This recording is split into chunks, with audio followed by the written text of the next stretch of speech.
Emma Sullivan was a rising star in marketing, smart, strategic, and quietly relentless. She worked twice as hard to earn half the recognition, hiding her last name so no one could say she didn't deserve her seat. But in a sleek office high above the city, everything changed when her boss uninvited her from a luxury company retreat, claiming her presence would lower the caliber of attendees. What he didn't know: the island resort he bragged about belonged to her family. That single act of exclusion set off a chain reaction. Emma didn't just plan a comeback. She orchestrated a reckoning. This is a story about quiet revenge, earned power, and the kind of woman who doesn't need to raise her voice to make the room listen. So, where are you watching from today? Are you at home, on a break, commuting? Let us know in the comments below. And hold on tight. This story is personal and unforgettable. Part 1. The professional slap in public. The fluorescent lights buzzed faintly overhead as the Horizon Creative Monday morning meeting began. Emma Sullivan sat at the conference table, her notepad ready, her blazer buttoned neatly, her posture impeccable. She had no idea her world was about to tilt. Her manager, Richard Blake, stood at the front of the room, his voice dripping with artificial enthusiasm. "Before we get into department updates, I'd like to share something exciting," he said, clicking to a slide showing an aerial photo of a gleaming tropical island. "We're thrilled to reward our top team members with an executive retreat at the world-renowned Sullivan Island Resort." Gasps and excited murmurs swept the room. Emma's stomach fluttered. She had worked around the clock these past months, landing the Apex Technologies account, pushing through 2 major campaigns single-handedly. If anyone had earned this, it was her. But then something odd. As the list of attendees flashed on the screen, her name wasn't there. She blinked, then looked again. Her name was missing. Her heart started to pound. She lifted her eyes to Richard, who gave her a fleeting, almost imperceptible smirk before continuing as if nothing had happened. As the meeting wrapped up and gift bags were distributed, Emma stayed seated, frozen in place. Her colleagues avoided her gaze. No one said anything. That silence stung more than any insult could. After the room emptied, Emma walked to Richard's office with the calm resolve of someone not new to humiliation. She knocked softly, stepping into the open doorway. "Richard, do you have a moment?" He glanced up, his expression overly warm and falsely surprised. "Emma, of course. Come in." He didn't stand. He didn't close the door. A subtle power play. She stood her ground. "I noticed my name wasn't on the retreat list. Since I'm leading the Apex account and we exceeded our targets by 22%, I thought perhaps there was a mistake." Richard's faux warmth evaporated. He leaned back, his voice perfectly modulated to carry just far enough into the open-plan office. "It wasn't a mistake," he said coolly.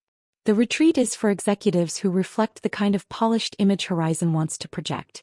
We need people who fit a certain standard when representing us to high-value clients." He gestured casually toward her shoes. "You're competent, Emma. But your overall presentation lacks finesse. Those practical blazers, sensible shoes, no real presence. And presence is everything in our industry." Each word landed with clinical precision. He knew exactly how to wound without crossing a line. Not actionable. Just degrading enough to sting. She felt heat rising in her chest but kept her face neutral. "Perhaps," he added with a thin smile, "this will give you time to develop more executive polish." He turned back to his screen, dismissing her without saying so. Emma walked out slowly, passing desks where eyes quickly darted away. No one offered sympathy. No one offered anything. She sat at her desk, staring at the monitor she could no longer focus on. Her pulse thudded in her ears. It wasn't just the exclusion. It was the insult cloaked in civility. The kind of quiet discrimination that hides behind power suits and company policies. Her phone buzzed from inside her bag.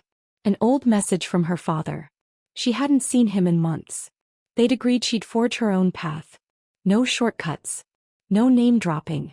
She'd taken pride in building everything herself, down to the nondescript apartment and 5-year-old car. No frills, no favors. But as she sat in that sterile office, dignity bleeding from every pore, she felt a shift inside her. She pulled out her phone. Her fingers hovered above the screen for a moment. Then she typed, "Dad, I need a favor. About your island." She hit send before she could change her mind. Across the office, Richard laughed with Margot and a few of his hand-picked juniors. Emma's screen blinked with a project revision request. A waste of her time again. But she opened it anyway, mechanically moving through the motions. Let them think they'd won. Let them believe she would quietly accept her place in their hierarchy. But they were wrong. Her jaw tightened. Her heart slowed. She wasn't going to retreat this time. Not from this office. And definitely not from that island. She had been excluded in front of everyone. Next time they saw her, they'd remember that moment. And wish they hadn't looked away. The apartment was quiet, save for the low hum of the fridge and the faint traffic outside.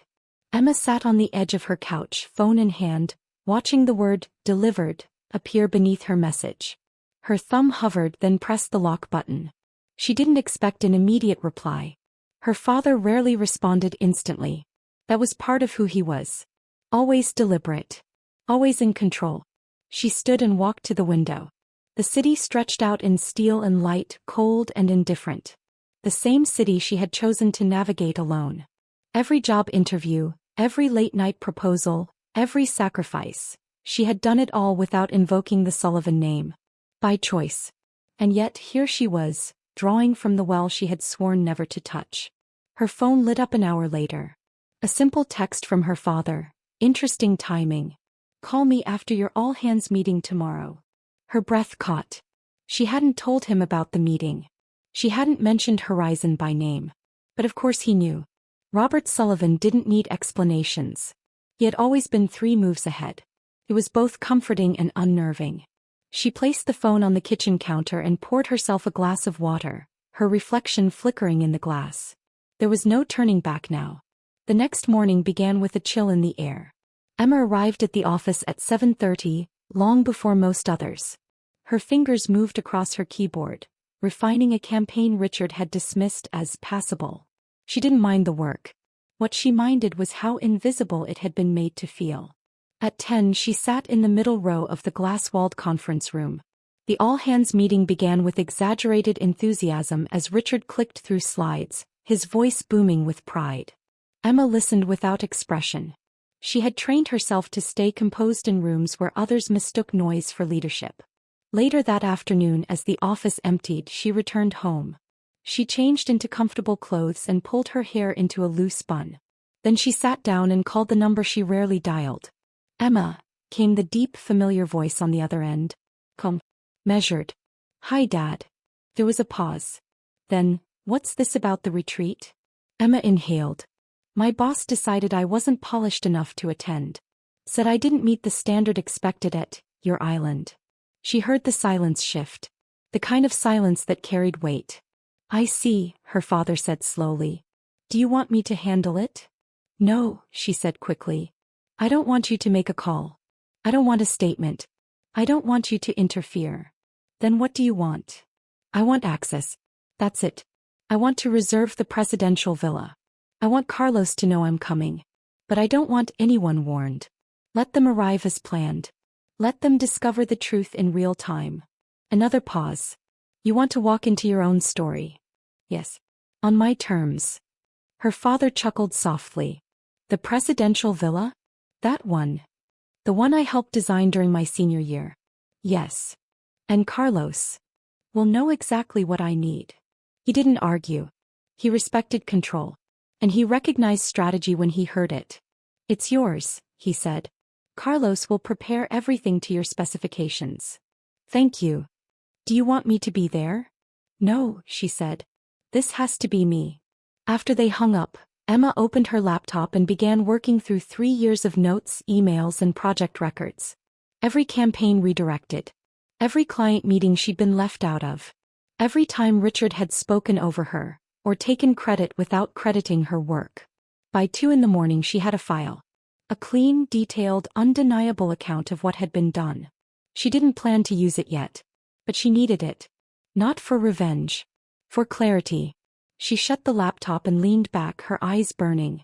Tomorrow Richard and his circle would board a commercial flight with luggage full of designer swimwear and retreat agendas. Emma, meanwhile, would be wheels up 3 hours earlier on her father's jet. She wasn't preparing for confrontation. She was preparing for correction. And correction, when it lands, should never feel like a threat. It should feel like justice. The heat shimmered above the tarmac as the Horizon creative team disembarked, stepping into the gentle tropical air with wide eyes and eager chatter. Emma wasn't among them. She had arrived 3 hours earlier by private jet, met on the landing strip by Carlos himself. Now hidden just beyond the grand floral installation in the resort's soaring marble lobby, she waited. The setting was unmistakably grand. Polished limestone floors reflected the sunlight streaming in through 20-foot windows. Native wood carvings adorned the walls, hand-woven textiles framed the space in soft color, and the faint scent of passion fruit drifted on the air. Everything about the resort said exclusivity, refinement, precision. And it was hers. Richard entered first, sunglasses pushed to the top of his head, a brand-new linen shirt still bearing fold lines from the packaging. He held himself like a man stepping onto a red carpet, arms wide, voice booming with false authority. "Now this," he declared, "this is what true luxury looks like." Behind him trailed the executive team, Margot included, along with Tyler, Jason, and a few junior staffers selected more for their allegiance than their performance. They moved with a mixture of awe and self-importance, clearly convinced they belonged here. From behind the floral arrangement, Emma listened. She recognized the cadence of Richard's voice as he fabricated entire interactions. "I had a lovely chat with Robert Sullivan in Aspen last year," he was saying confidently. "Brilliant man. We discussed experiential branding strategies over bourbon. He's quite fond of my ideas." Emma's brows lifted slightly. Her father hadn't set foot in Aspen in 5 years. Carlos stood at the check-in desk, clipboard in hand, expression unreadable. He waited patiently as Richard strolled over with his hand outstretched. "Richard Blake," he announced with a nod. "President of Horizon Creative. My assistant confirmed the arrangements for our executive villas." Carlos accepted the handshake, calm and professional. "Of course, Mr. Blake. However, there's been a change." Richard blinked. "A change?" Carlos turned slightly, his voice warm but loud enough to command attention. "Your accommodations have been upgraded." There was a beat of silence, just long enough to draw curiosity. Then, smoothly, Carlos continued, "Miss Sullivan has generously reserved the presidential villa for your company's use." Richard frowned. "Miss who?" Carlos scanned the room and then nodded. "Miss Emma Sullivan. Welcome home." Emma stepped from behind the floral display, her posture relaxed, her gaze steady. She wore a sleeveless ivory dress, soft but crisp, paired with gold sandals and a single sapphire pendant. Not flashy, just deliberate. Her presence hit the room like a gust of wind through silk. Gasps rippled. Heads turned. Someone dropped a phone. Richard's expression morphed from confusion to pale horror. His jaw opened slightly but no words came. Emma walked forward with ease, each step echoing across the marble floor. "Hello, Richard," she said gently. Surprise. He took a half step back, colliding with the edge of the reception desk. A staff member moved discreetly to steady him. Margot's lips parted, then pressed closed again. Behind her, Jason gawked, mouth slack, while Tyler glanced at the floor. Carlos kept the show moving without missing a beat. "Please follow me to the villa. Miss Sullivan has made every arrangement for your stay." The group, still stunned into silence, shuffled behind Carlos. Emma walked beside him, serene. Behind her trailed the company that had excluded her just days ago, now guests in the space she had once helped design. No one spoke directly to her as they moved through the open-air corridors framed by palm trees and water features. The silence was heavy, not from tension but recognition. Emma was not just part of this place. She was its foundation. As the presidential villa came into view, perched elegantly on a private bluff, surrounded by gardens and sea, Richard's face was ghostly. Emma didn't look back. He didn't need to. The presidential villa rose ahead like something from a dream. Glass and stone stretched along the cliff's edge, hugging the sea in confident silence.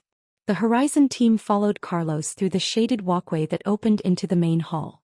Their shoes tapped quietly against the polished hardwood, but no one spoke. The space stole their breath. It wasn't just the size. It was the intention behind every inch, sunlight pouring through floor-to-ceiling windows, reflecting off ocean blue accents. Sculptures from regional artists stood proudly in corners. Fresh tropical blooms burst with color on tables of carved teak. Emma walked beside Carlos, her steps certain, her expression unreadable. As the group paused in awe, Carlos turned to her. "Would you like to handle the room assignments, Miss Sullivan?" She accepted the villa's tablet with a small nod, her fingers tapping briefly. "Yes, I have a few thoughts." And then one by one the rooms were given, not by title, not by seniority, but by memory. "Lisa," she began, "you'll be in the Ocean Master Suite. Thank you for defending my concept in that Apex brainstorm last quarter." Lisa blinked, speechless, then nodded, eyes wide. "Marcus," Emma continued, "you're in the Sunrise Pavilion Suite. You stayed late on the Henderson revisions even when no one else would." "I haven't forgotten." Then came Tyler. "You'll be in the Coral Room. Private plunge pool. I trust you'll keep the noise down." Jason was assigned the Seaview guest room. "Just don't spill anything on the silk headboard," she said mildly. When she reached Margot, there was a pause. Emma looked up, their eyes meeting for a long second. "The garden suite," Emma said finally. "Quiet. Tucked away." Margot's polite smile froze. She gave a small nod, jaw tight. Finally, all eyes turned to Richard. He waited, trying to compose his face, but his shoulders gave him away. He had no idea what was coming. Emma tilted the tablet, then looked directly at him. "Richard, you'll be in the staff annex suite." He stared blankly. I wasn't aware there was a..." "It's comfortable," she said smoothly. "Queen bed, private bath. No ocean view, but it's efficient." The annex suite was the only space without a direct sea breeze. It was originally designed for personal assistants or bodyguards. Functional. Hidden. Forgotten. Carlos, ever the professional, didn't flinch. "Staff will assist you with your luggage, Mr. Blake." Richard nodded stiffly, color draining from his face. Around them no one laughed. No one said a word. But the shift was palpable. The room knew. Emma wasn't retaliating. She was rebalancing. As the staff escorted guests to their suites, Emma remained in the main hall, placing the tablet gently back onto the reception stand. Her hand rested there for a moment before she turned toward the outdoor terrace. The sea roared just beyond the glass, timeless and unmoved. She stepped out alone, letting the wind catch the hem of her dress. It carried salt and jasmine and something else, freedom. Moments later she heard careful footsteps behind her. "Emma," Richard said quietly. She didn't turn. "Miss Sullivan," he corrected, almost choking on it. "May I speak with you?" She faced him now. His expression was twisted in effort, as though trying to mold itself into humility but not quite knowing how. "Speak," she said. "I just want to explain," he began, voice low. "The decision about the retreat. It wasn't meant to be personal. I was trying to protect you." She blinked. "Protect me?" "Yes," he rushed on. "I sensed there might be family ties. And I didn't want anyone leveraging that against you. I didn't think." "You didn't," she said flatly. His mouth opened, then closed again. "Emma, I've always respected your work." "Not enough to put my name on it," she replied. He swallowed hard. "I made mistakes. But we're here now. Let's move forward. As a team." She looked at him for a long moment. "I'll let you know when the welcome cocktails begin," she said. "It's sunset on the main terrace. Try not to be late." She walked away without looking back. The sun was descending in slow, golden waves as the terrace filled with the faint sound of string instruments. The horizon stretched wide and open, stained in warm streaks of orange and violet. Beneath the canopy, lanterns flickered softly, catching the glint of crystal glassware and polished silver. The long dining table had been set for 20, but only one seat truly mattered tonight. Emma entered the terrace just as the first course was served. She moved without hesitation, her white linen dress catching the late sunlight. Around the table, conversations hushed. Eyes followed her, but not the way they had at Horizon's office, where glances had been laced with doubt or discomfort. Now they watched with a mixture of curiosity and something else, quiet reverence. She took her seat at the head of the table beside Carlos, who greeted her with a warm smile. The chef, Marco, stepped out from the open-air kitchen and bowed slightly. "Welcome home, Miss Sullivan," he said. "Tonight I've prepared something special." The first dish, a delicate ceviche with mango and passion fruit, was served alongside chilled white wine. Emma took a sip, nodded, then turned to Carlos. Still pairing the citrus dishes with the coastal blend from the Chilean vineyard? She asked. Only for our favorites, he replied. Lisa, seated 2 chairs down, looked between them, visibly puzzled. You know the wine program here? Emma glanced over with a faint smile. I helped design it. My father let me sit in on the final tasting menu when I was 21. A quiet ripple moved through the table. This wasn't a performance. She wasn't posturing or showing off. She was simply speaking as someone who belonged. Between courses, the sommelier poured a deep red into rounded glasses. Jason leaned toward Tyler and whispered something. Emma caught it, something about how she must have Googled all this to impress them. She didn't respond. He didn't need to. When the main course arrived, grilled sea bass over coconut rice, Emma turned toward the chef as he made his round. Marco, did you end up adjusting the glaze from last year's trial? The acidity's better balanced. Marco's eyes lit up. Yes. You always had the sharpest palate. Even Margot, seated further down, shifted slightly in her chair, no longer feigning indifference. The woman who had once avoided Emma in hallways now watched her with something closer to respect. Richard, meanwhile, barely touched his plate. He sat uncharacteristically quiet, his gaze fixed on the edge of his napkin, folding and unfolding it again and again. At intervals, he attempted to insert himself into conversations. I've read a lot about experiential design, he said at one point. No one responded. Emma continued speaking with those around her, about the art pieces on the walls, the local choral initiatives, the meaning behind the indigenous motifs carved into the doors. Everything she said was precise, natural, rooted in lived experience. Nothing about her presence demanded attention, and yet she held the entire room without trying. As dessert was served, a deconstructed tropical tart with lime foam and caramelized banana, Carlos leaned in gently. You've taken your seat well. Emma met his eyes. I never needed a new seat, she said. I just needed them to stop pushing mine into the shadows. The evening moved toward its final moments. Glasses clinked softly. The ocean whispered just beyond the cliff's edge. Someone laughed, this time not nervously. For the first time in days, the table began to feel honest. Across from Emma, Lisa looked around, then leaned forward. Why didn't you ever say anything? She asked. Emma considered the question. Because I wanted to know who people were when they didn't think I had power. That silenced everyone. Emma stood, her hand resting lightly on the back of her chair. Thank you all for sharing this evening. I hope the rest of your stay is equally illuminating. She walked away into the night air, the sound of the sea rising behind her like applause. Morning arrived quiet and clean. The ocean stretched like glass beneath the rising sun, and a soft breeze moved through the trees around the villa. Emma stood barefoot on the stone balcony, coffee in hand, watching the waves roll in with practiced rhythm. She had expected today to be one of transition. Subtle shifts, small realignments. She hadn't expected him. She heard Carlos's voice downstairs, polite but charged with a different energy. When she turned, her father was already stepping into the villa's sun-drenched foyer. Robert Sullivan didn't need fanfare. His presence did the work. Tall, silver-haired, and dressed in his usual understated navy, he moved with the calm precision of a man who understood both timing and impact.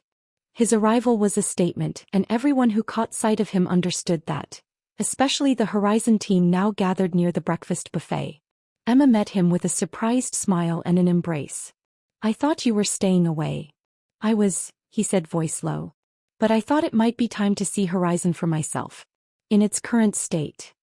He turned and nodded to Carlos, who gestured to a table set just beyond the terrace doors. A modest display had been arranged, photos, charts, maps, surrounding a sign that read Coral Restoration Initiative, Community Action Day.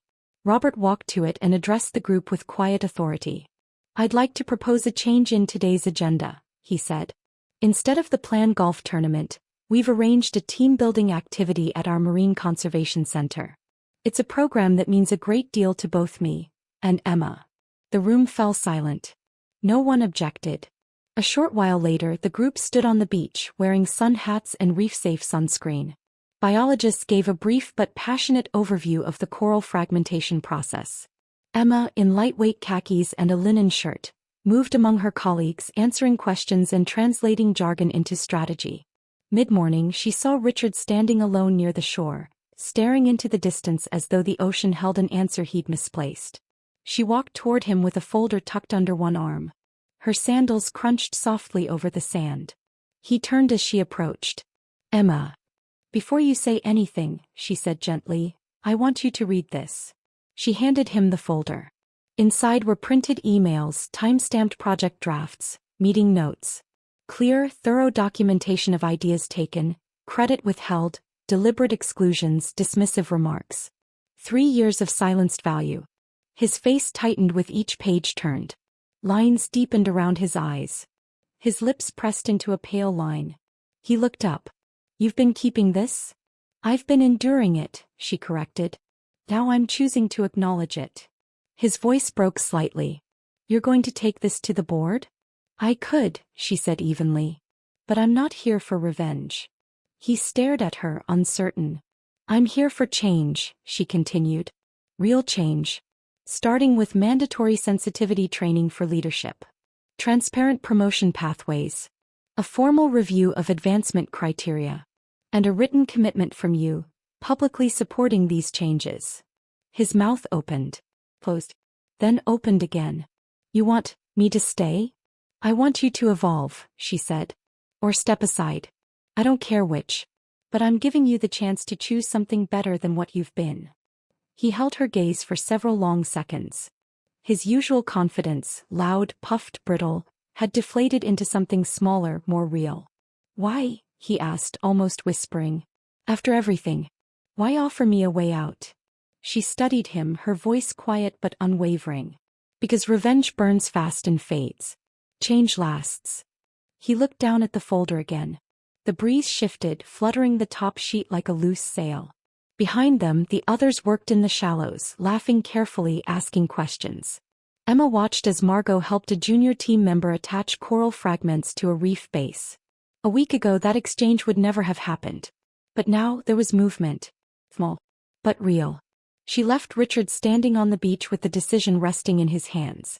The closing dinner unfolded beneath a navy sky, stars scattered overhead like faint applause.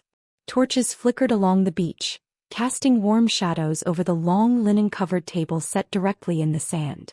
Waves lapped softly against the shore, and somewhere beyond the tree-line night birds sang. Emma stood at the far end of the table, her hands lightly resting on the back of her chair. The conversations around her hushed as her presence gathered their attention, not with a raised voice or a dramatic gesture, but with calm certainty. She took a breath, not to steady herself but to center the moment. 3 years ago, she began, I made a decision to build something on my own terms. I chose not to lean on my family name. Not because I was ashamed of it, but because I wanted to understand what I was capable of when stripped of assumption. Around the table, faces turned toward her. Some leaned in. Others stilled their movements entirely. Even the ocean seemed to quiet. I kept that part of me hidden, she continued, because I believed merit should speak louder than lineage. I wanted to earn my place, not be handed it. She paused. And I did earn it. But I also learned something else. She moved around the table slowly, her voice low but distinct, each word shaped with intention. I learned that merit isn't always enough. That some people are measured not by what they deliver, but by how much polish they wear, how familiar their references sound, how much space they're allowed to take up without apology. A few people lowered their eyes. 1 or 2 nodded faintly. I learned that silence, she said, can feel safer than truth, but it's also what keeps the wrong things intact. She stopped walking and looked toward Richard, who sat at the end of the table, eyes fixed on the flickering light in front of him. I was told I wasn't the right caliber, Emma said, her voice unwavering. That my presence would diminish the room.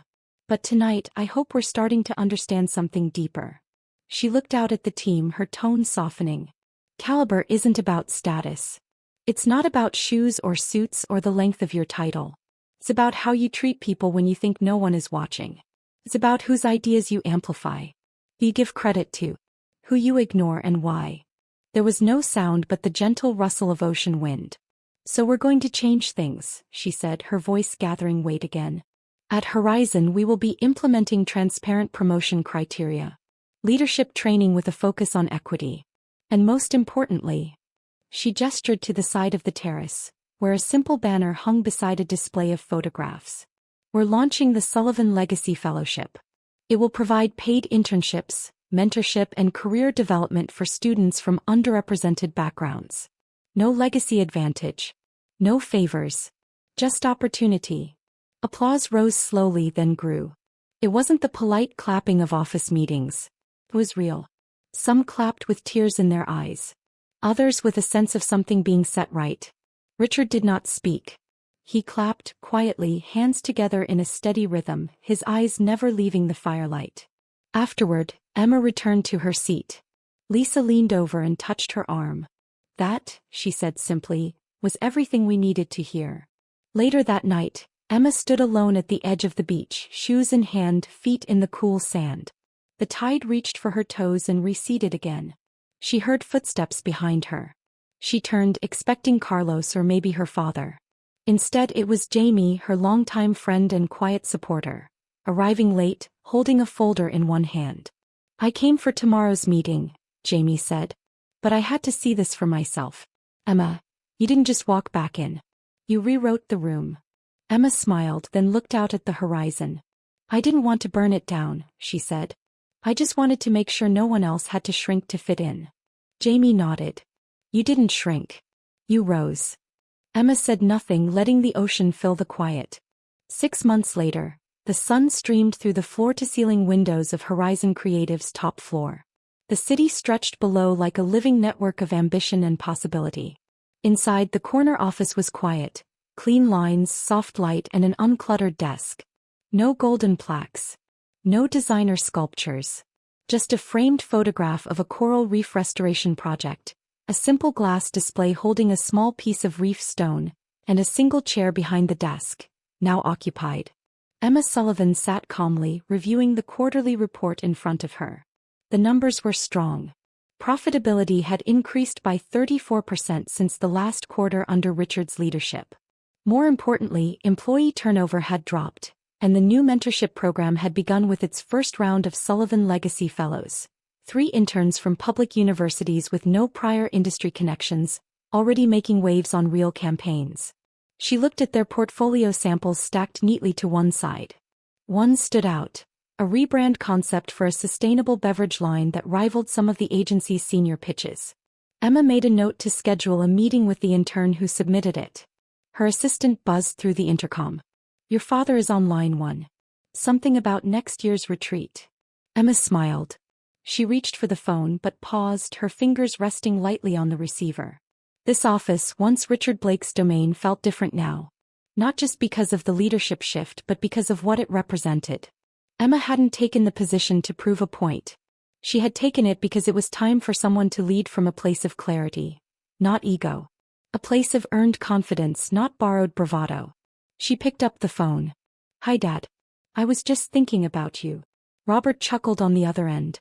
"You always say that when you're about to veto one of my ideas." "Not this time," she replied. "Let's talk about the retreat. But I want input from the fellows this year. Their perspective matters." "Already ahead of you," he said. "I've had Carlos draft a plan that includes their ideas." "Emma, I hope you're proud of yourself." She paused. "I'm proud of the people we're lifting with us." After they hung up, Emma stood and walked to the window. The city pulsed below, but she didn't see noise. She saw potential. There had been a time when she thought she had to choose, between legacy and merit, between humility and power. But now she understood something truer. It wasn't about choosing one or the other. It was about building something that honored both. She had refused to rely on privilege, but she also refused to apologize for it. Instead, she had reshaped it into a tool for inclusion, for access, for change. Her phone buzzed with a new email. Subject line, "Thank you." She opened it to find a message from one of the Sullivan Legacy interns. A young woman named Harper. Read simply, "Emma, I've never seen someone in leadership who made space like you do. For people like me. For voices like mine. I just wanted to say you made me believe I belong. Thank you." Emma read it twice. Then again. The words landed in the quiet, not as praise but as affirmation. She turned back toward her desk. The coral stone glimmered faintly in the sunlight. Not pristine. Not polished. But strong. Resilient. Like her. She sat down, Not with hesitation, not with the need to prove, not with armor, but with purpose. This seat had never been beyond her reach. She had simply waited for the right moment to claim it. And now that she had, she wasn't giving it back. Not because she needed to keep it, but because she intended to open the door for the next person in line. And make sure it never closed again. What started as a quiet dismissal ended in a complete transformation. Not just of a company but of the way leadership was defined. Emma didn't raise her voice or play their game. She rewrote the rules. She turned silence into strength, exclusion into opportunity, and privilege into purpose. In doing so, she didn't just earn a seat at the table, she rebuilt the table entirely. Have you ever been underestimated in a place where you knew you belonged? Tell us your story in the comments. We'd love to hear how you rose above it. If this story moved you, inspired you, or made you think differently about power and presence, don't forget to like, share, and subscribe to the channel. There are more stories waiting. Stories that remind us that quiet strength often leaves the loudest impact.